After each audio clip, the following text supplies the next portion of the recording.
역대상 14장 13절부터 17절까지 말씀입니다. 블레셋과 이제 두 번째 전쟁을 하는 것입니다. 자, 역대상 14장 13절 블레셋 사람들이 다시 골짜기를 침범한지라.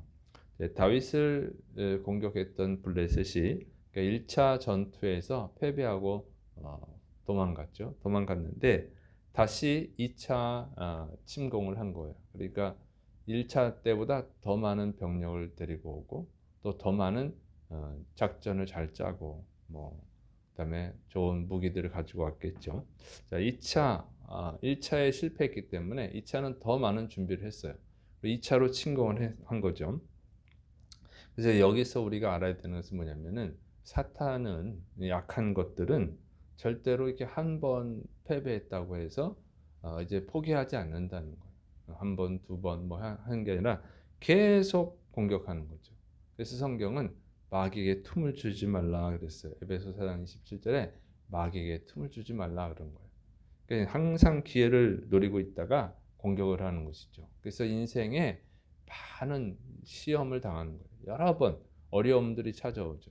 이 사탄은 한 번, 두 번 하는 게 아니라 사실은 우리가 죽을 때까지 계속 공격을 합니다.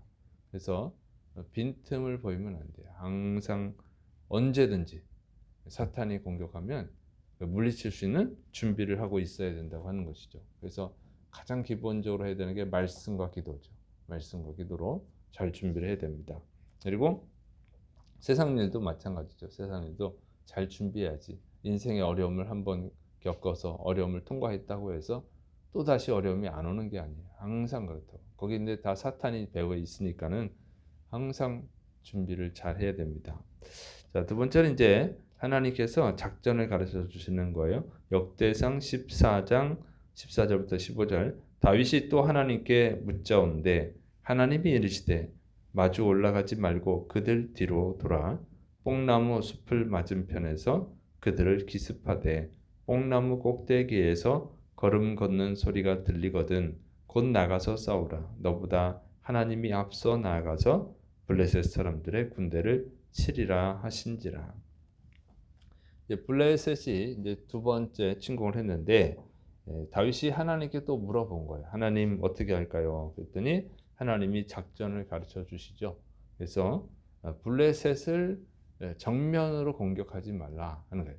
첫 번째는 정면으로 공격했는데 이번에는 정면으로 공격하지 말고 블레셋 뒤로 돌아가서 뽕나무 숲을 맞은편으로 가라. 그래서 거기서 이 뽕나무 숲에서 이제 꼭대기에서 블레셋 사람들의 발소리가 들리면 그때 기습 공격을 하라. 이렇게 하나님이 가르쳐 주셨습니다. 그리고 하나님이 먼저 앞서서 블레셋을 칠 것이다. 이렇게 말씀해 주셨어요. 다윗이 하나님께 물어봤다고 하는 것 정말 이게 중요합니다. 자, 보통은 사람이 한번 승리를 하고 나면 교만해져 가지고 자기가 잘한 줄 알아요. 그래서 묻지 않죠. 그러니까 사람들이 처음에는 어려울 때는 물어본단 말이에요. 하나님께. 그런데 잘하면 그 다음에는 교만해져요. 여호수아가 그랬죠. 여호수아가 가나안 땅을 정복할 때 첫 번째 전투에서 여리고 전투에서 하나님께 물었어요. 하나님이 가르쳐주는 작전대로 하죠. 하루에 한 바퀴씩 돌고 마지막 날은 7바퀴를 돌고 여리고성을 공격하잖아요. 그래서 승리했어요. 두 번째 전투는 이제 아이성 전투죠. 아이성은 너무 작아. 여리고는 엄청 큰데 아이성은 너무 작은 거예요. 이게 웃긴 거지 뭐. 저건 뭐 한 3천 명 정도만 보내면 되겠지. 이렇게 한 거예요. 그래서 기도도 안 해, 하나님께. 그리고 전투했다가 패배하죠. 그래가지고 막 통곡을 하는 거예요, 여호수아가. 아니 이렇게 패배하면 어떻게 우리가 이 가나안 땅을 정복하고 어떻게 하나님의 이름은 어떻게 됩니까? 막 이렇게 했더니 자기가 잘못한 건데 자기가 하나님께 묻지 않고 해놓고는 그래서 이제 하나님 가르쳐 주죠. 너희 중에 하나님의 것을 도적질한 자가 있다. 이제 가르쳐 주고 그런 문제 해결하고 이제 해서 승리하게 됩니다. 하나님이 작전을 가르쳐 주죠. 거기도. 자, 근데 다윗은 그냥 계속 물어보는 거예요. 다윗이 이게 위대한 거예요. 다윗의 위대함은 다른 것이 아니에요. 항상 하나님께 물어봅니다. 전쟁할 때마다 어떻게 할까요? 도망 다닐 때도 그러죠. 어떻게 할까요? 그게 이제 다윗이 항상 의지하는, 이게 다윗이 겸손한 거예요. 항상 물어보는 거예요. 그러니까 성도님들은 항상 물어보시를 축원합니다.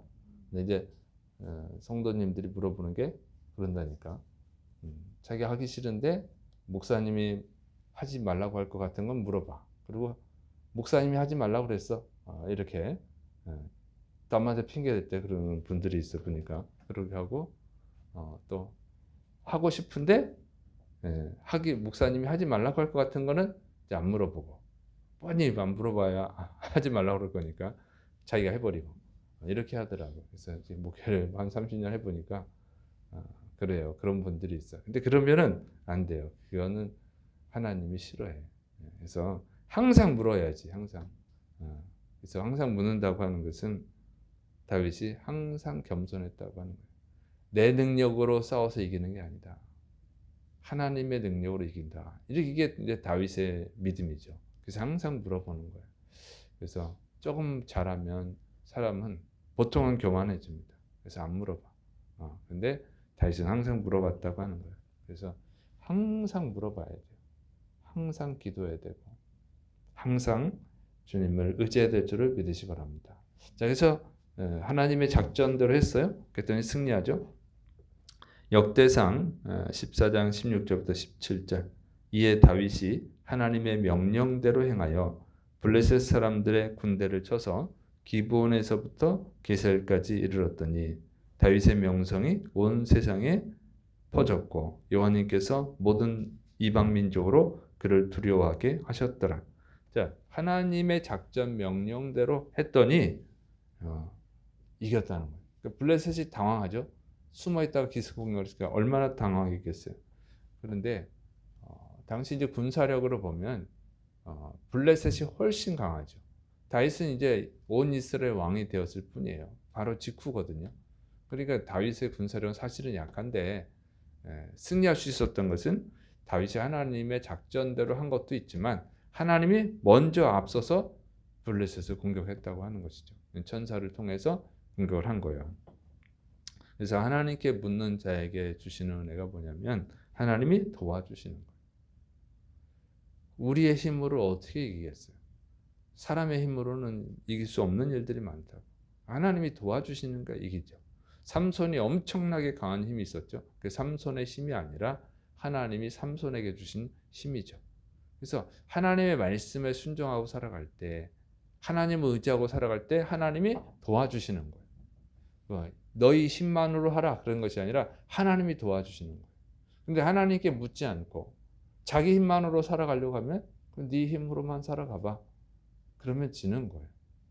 하나님이 꼭 저주를 내려서가 아니라, 물론 하나님이 저주를 내릴 때도 있어요. 하나님은 심판자니까 심판도 하시죠. 그런데 대부분은 하나님 그냥 내버려둬. 그래, 네 마음대로 살아. 그러면 무슨 힘으로 이기겠어요? 인간이 힘이 없는데. 그래서 지는 거예요. 근데 하나님의 말씀에 순종하고 하나님을 의지하고 하나님의 말씀대로 순종하면 하나님이 도와주시는 거예요. 하나님이 보호자가 되시는 거죠. 근데 우리가 하나님 말씀대로 안 살고 자기 힘으로 살려고 그러면 그래, 네 마음대로 해봐. 이렇게 내버려 두신다고. 그러면 지는 거죠. 근데 다윗이 순종하니까 하나님이 도와주신 거죠. 그래서 승리를 했어요. 그래서 블레셋이 패배해가지고 이제 게셀까지 도망갑니다. 게셀이라고 하는 땅은 지중해 연안이에요. 그래서 바닷가 쪽이죠. 그래서 이 이스라엘 영토 바깥으로 도망가 버렸어요. 그래서 이제부터는 블레셋이 힘이 약해집니다. 블레셋이 훨씬 더 강했었는데 다윗이 이제 이 전투에서 승리하고 나서는 블레셋 힘이 약화돼요. 그래서 대승을 거둔 거죠. 그 블레셋은 두려워하게 됩니다. 그리고 이렇게 대승을 거두고 나니까 여기 보면 이 모든 여호와께서 모든 민족으로 그를 두려워하게 하셨더라. 근데 모든 민족이라고 하면 또 전 세계 모든 민족이 아니고 그 이스라엘 그 주변에 있는 모든 민족이에요. 그래서 여기 보면 성경을 읽을 때 잘 읽으셔야 돼요. 다윗의 명세 온 세상에 퍼졌고 전 세상에. 제가 어렸을 때는 이걸 보면 다윗의 그 유명세가 전 세계에 퍼졌어? 우리나라도 알았었나? 이렇게 생각했는데 그런 게 아니고 여기 성경은 그 당시 그 주변에 있는 것들을 이제 세상으로 온 세상으로 본 거예요. 그래서 그렇게 이해하시면 됩니다. 그래서 어쨌든 그 주변에 있는 민족들이 다 두려워하게 되었다. 그래서 다윗은 이렇게 하나님의 은혜로 유명해지고 강한 나라를 이룰 수 있었습니다. 중요한 것은 하나님께 묻고 하나님의 말씀에 순종했다고 하는 것이죠. 자, 이렇게 가르쳐줘도 안 하는 경우들이 있어요. 어떻게 할까요? 이렇게 해라. 그러면 아이 그건 어려운데 하고 안 하는 경우들이 있죠. 그러니까 가나안 땅을 정복할 때 12명의 정탐꾼들이 정탐을 했잖아요. 하나님이 정복을 해라. 공격을 해라 하는데 안 하잖아요. 들어보니까 안 될 것 같아요. 자기 힘으로는 안 돼. 10명이 우리의 힘으로 어떻게 이 가나안 땅을 정복합니까? 가나안 족속들 너무 강하고 키도 크고 무기도 좋고 성도 튼튼한데 안 해요. 물어보고 안 해. 이런 분들이 있다니까. 물어보고도 하기 힘들 것 같으면 안 해요. 그러면 하나님의 은혜가 없는 거예요. 거기서. 그래서 물어만 보면 되는 게 아니고 곧바로 순종해야 된다는 거예요. 다윗은 물어보면 하나님이 가르쳐 주시면 곧바로 순종하는 거예요. 그게 어렵건 쉬웠건 간에 그냥 곧바로 순종하는 거. 이게 중요합니다. 때가 있잖아요. 뭐든지. 순종해야 될 때가 있죠. 그 때를 놓치면 이제 기회는 없어진 건데. 그래서 우리가 이제 다윗에게 배워야 되는 것은 하나님께 묻고 곧바로 순종하는 거. 순종하는데 곧바로 순종하는 거. 그 때를 놓치지 않고 순종하는 것입니다. 그럴 때 하나님의 도우심인 줄을 믿으시 바랍니다. 나 기도 많이 했는데 왜 하나님이 안 도우시지? 그러면 순종을 했는가? 그리고 곧바로 했는가? 때가 지난 다음에 순종했는가? 이렇게 점검해 보면 되는 거예요. 그래서 여러분은 다윗처럼 묻고 곧바로 순종해서 하나님께 영광 돌리는 승리를 얻으시기를 축원합니다. 기도하겠습니다. 사랑이 많으신 하나님 아버지, 우리가 겸손하게 해주셔서 항상 하나님께 묻고 하나님을 의지하고 하나님께 순종해야 되는 연약한 자들임을 명심하게 해 주셔서 다윗처럼 순종하고 하나님께 영광 돌리는 승리자들이 되게 하여 주옵소서. 주께서 은혜를 베푸심을 믿사옵고 예수님의 이름으로 감사하며 기도드립니다. 아멘.